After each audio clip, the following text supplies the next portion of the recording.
As we close out the year, we wanted to finish up 2019 with a best of Chromebooks in multiple categories. And this is going to be similar to the video we did earlier in the year where we said these are the best Chromebooks of 2019 so far. And actually, we're going to see some of the same players here because ultimately all the devices we expected to kind of see roll out hot and heavy at the end of the year didn't really show up, and they're going to all be front loaded in 2020. So at the end of 2019, we wanted to put together a list in different price categories and say, here are the best Chromebooks of the year.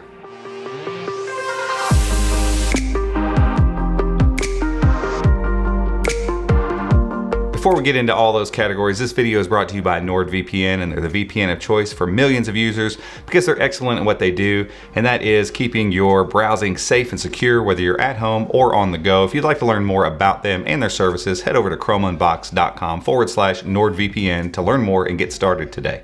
The breakdown will work like this. From $0 to $299 will kind of be our low end segment, and then we'll go from $300 up to $599 to say kind of like the meaty mid-range / high-ish range Chromebooks, and then we'll talk $600 and up for the high-end Chromebooks. In each category, we'll pick a definitive winner and say, hey, this is the Chromebook that we think is the best one in this range for 2019, but we want to give a handful of honorable mentions as well of devices that you should probably consider in that range. Let's start on the low end of the Chromebook spectrum, so $0 to $299, and those haven't really changed throughout the course of this year. We've kind of seen the same players in this space, and so this isn't going to change too much from the video we did earlier in the year. However, there are two notable new devices that I think are worth your attention. So let's start with the kind of honorable mention devices.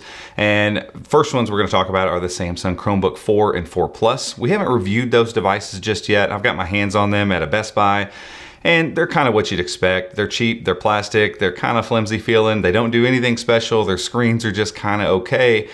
But in general, they're going to perform well because they've got that new N4000 Celeron processor inside, 4 gigs of RAM, and they kind of are going to do all the basic stuff you need a Chromebook to do, and they don't really look bad doing it. Additionally, in the honorable mention spot, I'd like to put the device that we had on top of this heap before when we did this video, and that's the ACER Chromebook 15.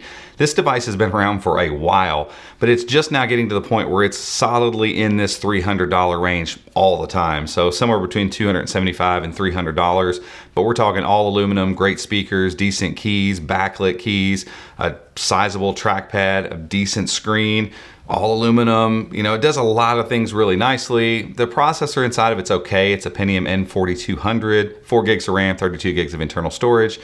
So it's okay as far as a performer goes, but in general, that spec sheet sounds like a device that should cost a lot more. And so it's nice to see it in this price category. In this price category, however, probably the best and my favorite Chromebook of all of them under $300 is the Lenovo C340. And this is a device that is a follow-up to the C330 from last year. That was a great Chromebook as well. It's got an IPS panel, it's convertible, 11.6 inches, colorful screen, pretty decent keyboard, decent trackpad. And this year, the N4000 processor inside of it, while remaining cheap, is a decent performer.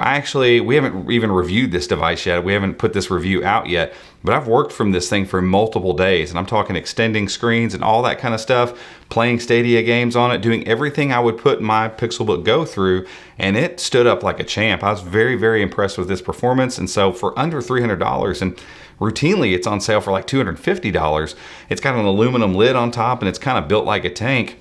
It does all the things right that you would want from a Chromebook in this price range. And I have to say, for sure, at this price, this is probably going to be the best one you can get your hands on. Next up is our $300 to $599 category, and this is kind of the meat and potatoes of Chromebooks at this point right now.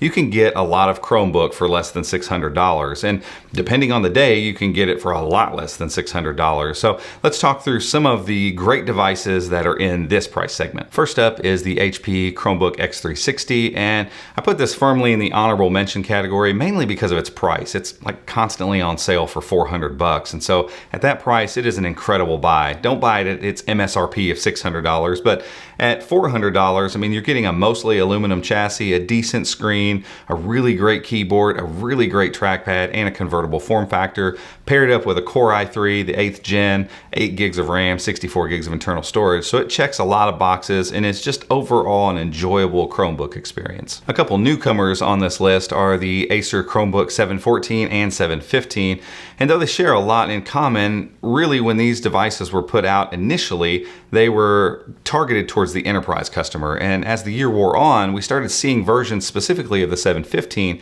that came out at much lower prices. As a matter of fact, at one point, there was a version of the 715 with a Core i3 and 128 gigs of internal storage that was $299. It didn't stay there for very long, and so we didn't put it in that lower category. But in general, you're going to be able to find either one of these devices, the 714 or 15. They're 14 and 15 inch respectively, with a fingerprint scanner, backlit keys, all aluminum builds, 1080p screens, Core i3 internals, 8 gigs of RAM, that kind of stuff. Impressive specs in general for less than $600, and either one of them are going to be great performers and great Chromebooks. My final honorable mention in this price bracket would be the ASUS Chromebook C425. This is a device that kind of came out of nowhere in the middle of the year. We weren't expecting it. We had no idea it was even going to be a thing, but it's basically a clamshell only version of the C434, which had been out for months prior. Same internal, so a Core M3, 8th gen Core M3, 4 or 8 gigs of RAM and 64 gigs of internal storage, 1080p screen, aluminum build, that great ASUS keyboard, nice wide trackpad, and the really, really tiny bezels all around the edges. And so when it first came out, the price was kind of high. It was about $500. It didn't make a whole lot of sense. But again, as time wore on, it came down into the $350 to $400 range. And at that price, this is a great performing Chromebook if you're looking for something that's basically just a clamshell.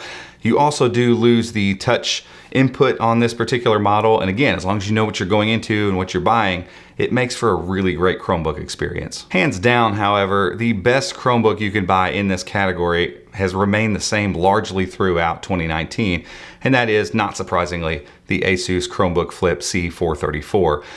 This device just kind of brings everything to the table you want from a Chromebook right now, and apart from some of the devices that we know are coming out later in 2020, I can't really recommend too many devices better than this one. It just does everything right. Great trackpad, amazing keyboard, backlit keys, Core M3, 8 gigs of RAM, 64 gigs of internal storage, 1080p screen that has nice brightness to it, convertible form factor, super tiny bezels. I mean, the thing just does a lot of stuff well, and it brings the Chromebook experience you would expect for somewhere in the $400 to $600 range. So without question, this in the mid-range Chromebook category is by far the best Chromebook you can buy. Finally, we move into the top level category here. So this is $600 and up. And while not everybody's gonna shop in this price range, used to, it was a little bit different conversation. It was kind of like we had these mid-range Chromebooks, and then you had these Chromebooks that cost $1,000. And so there's this huge price gap. But there are devices that have come along that have kind of changed that, and some devices that have gotten a little bit longer in the tooth, and because of sales and just liquidation in general, have come down in price. And so we need to talk through a handful of devices, again, that make up this category, and while I think there's one that just stands head and shoulders above the rest. First honorable mention Chromebook we want to talk about is the ACER Chromebook Spin 13. And this is kind of like the Frankenstein device that has just about everything you could possibly want. Pen input, convertible form factor, 3x2 screen, high-res display, nice and bright, backlit keys, aluminum build, everything. I mean, it's a 8th gen Core i3 or Core i5, and I think there's a Core i7 model even available, 8 or 16 gigs of RAM, tons of internal storage. So if you're just looking for the thing where they just crammed all the specs into it, this is the Chromebook for you, but you're gonna pay for it in general. It's gonna range somewhere $700, $800 and up. It's expensive, but it does a ton of stuff well, and it deserves a place on this list. Next up would be the Pixelbook. And I know some of you are going, oh, you didn't make the Pixelbook the winner here? it's been unseated, unfortunately, but it's older. You know, it's getting on in age. It's a couple years old at this point, and it's not a device I would say don't go buy. But the processors are aging a little bit. The bezels are kind of thick on it, and in general, there are better options in this price point, and it's kind of hard to find on sale. So you're still going to spend like $900 to $1,000 on a new Pixelbook that's a couple years old already. And so while I love the way the thing's built and it's an iconic device, it can't be the winner in this category anymore. The final honorable mention that we have here is the Pixel SLATE. And while it's still not my favorite Chrome OS device, it does a lot of stuff right. And I know a few people that bought it at the end of 2019 because the price kind of matches the package at this point. And part of this is just Google wanting to get these things off the shelf. And so we've seen hundreds of dollars slashed off this thing, free keyboards along with it and pens and all these bundles for $500 and $600 even. It didn't stay in that price category long enough for us to put it in the previous category here in this video. It's generally going to cost you over $600 to get the keyboard and the pen so that you can have the whole experience. But in general, it's still a nice device. It's built very, very well. And it's worth your consideration if you find it on sale and you find it for hundreds of dollars off, because it's fast, it's really a beautiful machine, and it's gonna do a lot of things that other Chromebooks just can't. Finally, we come to the winner in this category, and that is clearly the Pixelbook Go. And if you've watched our review of this device or read any of the articles over at chromeunbox.com, you understand why it is I think so highly of this device. But probably the most important factor is here, we kind of had a cutoff at $600 for a reason.